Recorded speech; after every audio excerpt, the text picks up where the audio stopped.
നമസ്കാരം, കലാകൗമുദി ഓൺലൈനിലേക്ക് സ്വാഗതം. മഹാരാഷ്ട്രയിൽ വിപുലമായ ചില രാഷ്ട്രീയ നീക്കങ്ങൾ നടക്കുകയാണ്. രണ്ട് ശിവസേനകൾ ഒരുമിക്കുന്നു. രണ്ടല്ല, 3 ശിവസേനകൾ ഒരുമിക്കുന്നു. അവർ BJPയുമായി കൈകോർക്കുന്നു. വരുന്ന തെരഞ്ഞെടുപ്പുകളിൽ ശിവസേനകൾ ഒറ്റക്കെട്ടായി നിന്ന് ഒറ്റ പാർട്ടിയായി മാറാനും പഴയ BJP ഐക്യത്തിലേക്ക് തിരിച്ചു പോകാനുമുള്ള ശ്രമങ്ങൾ ഇപ്പോൾ മഹാരാഷ്ട്രയിൽ നടക്കുകയാണ്. കാരണം BJPയുടെ അപ്രമാദിത്യം രൂക്ഷമായതോടെ ശിവസേനകളുടെ അസ്തിത്വം നഷ്ടപ്പെടുന്നതായി അവർ മനസ്സിലാക്കി കഴിഞ്ഞു. ഉദ്ധവ് താക്കറെയുടെ നേതൃത്വത്തിലും ഏകനാഥ് ഷിൻഡെയുടെ നേതൃത്വത്തിലുമുള്ള 2 ശിവസേനകളാണ് അവിടെ ഇപ്പോൾ പ്രബലം.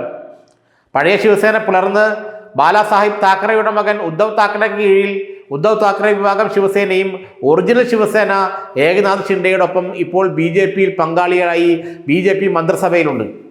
അതുകൊണ്ട് തന്നെ ഈ 2 ശിവസേനകളും ഒരുമിക്കുകയും ബാലാസാഹിബ് താക്കറെയുടെ മരുമകൻ രാജ് താക്കറെ രൂപം കൊടുത്ത മഹാരാഷ്ട്ര നവനിർമ്മാൺ സേനയും കൂടി ചേർന്നുകൊണ്ട് ഒരു സംയുക്ത ശിവസേന ഉണ്ടാക്കി BJPയുമായി കൂട്ടുചേർന്ന് അധികാരം പങ്കിടാനുള്ള നീക്കമാണ് ഇപ്പോൾ മഹാരാഷ്ട്രയിൽ നടക്കുന്നത്. അത്രയും കോൺഗ്രസ് സഖ്യത്തിൽ നിന്നും ഉദ്ധവ് താക്കറെയുടെ ശിവസേന പിൻവാങ്ങുമെന്നുള്ള സൂചനകൾ അടുത്ത കാലത്ത് ശക്തമാണ്. കാരണം ഏകനാഥ് ഷിൻഡെയുടെ ദൂതന്മാരും ആയിട്ട് ഉദ്ധവ് താക്കറെയുടെ ആളുകൾ പലതവണ സംസാരിക്കുകയും അതോടൊപ്പം തന്നെ ഉദ്ധവ് താക്കറെയും രാജ് താക്കറെയും തമ്മിൽ കൂടിക്കാഴ്ച നടത്തുകയും വളരെ കോടിയലായിട്ട് വളരെ സ്നേഹമസൃണമായ ഒരു കൂടിക്കാഴ്ചയാണ് അവിടെ നടന്നതെന്ന് ഇരുവരും പറയുകയും ചെയ്തു.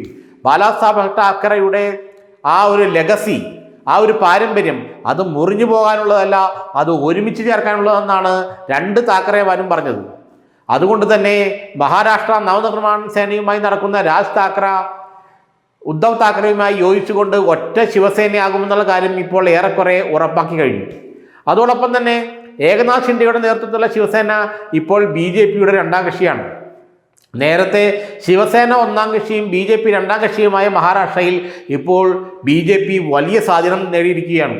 മുഖ്യമന്ത്രിയായിരുന്ന ഏകനാഥ് ഷിൻഡെയ്ക്ക് ഹൗസിംഗ് വകുപ്പ് കൊടുത്ത് ഒരു മന്ത്രിയാക്കി ദേവേന്ദ്ര ഫഡ്നാവിസ് തൻ്റെ ക്യാബിനറ്റിൽ ഒതുക്കിയിരിക്കുകയാണ്. ഇക്കാര്യത്തിൽ ഷിൻഡെയ്ക്ക് വലിയ അസംതൃപ്തിയുണ്ട്. ഈ ശിവസേന 2 ശിവസേനകളും മഹാരാഷ്ട്ര നവനിർമ്മാൺ സേനയും 3 പേരും വലിയൊരു അസംതൃപ്തിയിലാണ് മഹാരാഷ്ട്രയിൽ. കാരണം BJP അവരെയെല്ലാം വിഴുങ്ങിക്കഴിഞ്ഞു.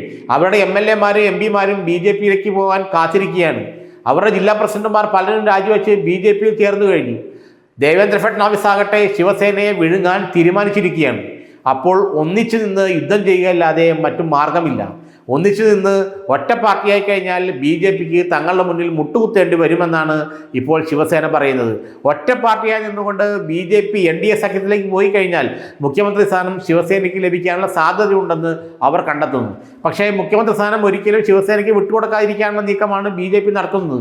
അതുകൊണ്ടാണ് ഇവരെ പുലർത്തി 2-3 BJP വെച്ചിരിക്കുന്നത്.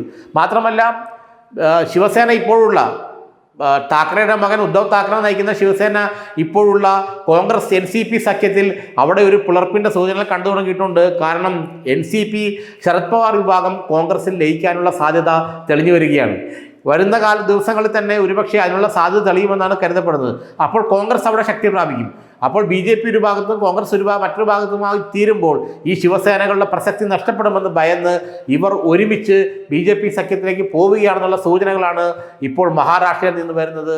പഴയതുപോലെ ശിവസേനയും BJPയും കൈകോർത്തുകൊണ്ടുള്ളൊരു മുന്നണി, പഴയ NDA പൊടി തട്ടിയെടുത്ത് പഴയ NDA ഉണ്ടാക്കുക, അല്ലെങ്കിൽ പഴയ NDAക്ക് പുനരുജ്ജീവനം കൊടുക്കുക എന്നുള്ളതാണ് താക്കറെമാരുടെ ലക്ഷ്യം. അതല്ലെങ്കിൽ NCPയും കോൺഗ്രസിൽ ലയിച്ചു കഴിയുമ്പോൾ അവിടെ BJP കോൺഗ്രസ് എന്നീ 2 പാർട്ടികൾ മാത്രമേ ഉണ്ടാവുകയുള്ളൂ. തങ്ങൾ ഇല്ലാതായിപ്പെടുമെന്നും ശിവസേനകൾക്ക് മനസ്സിലായി കഴിഞ്ഞു.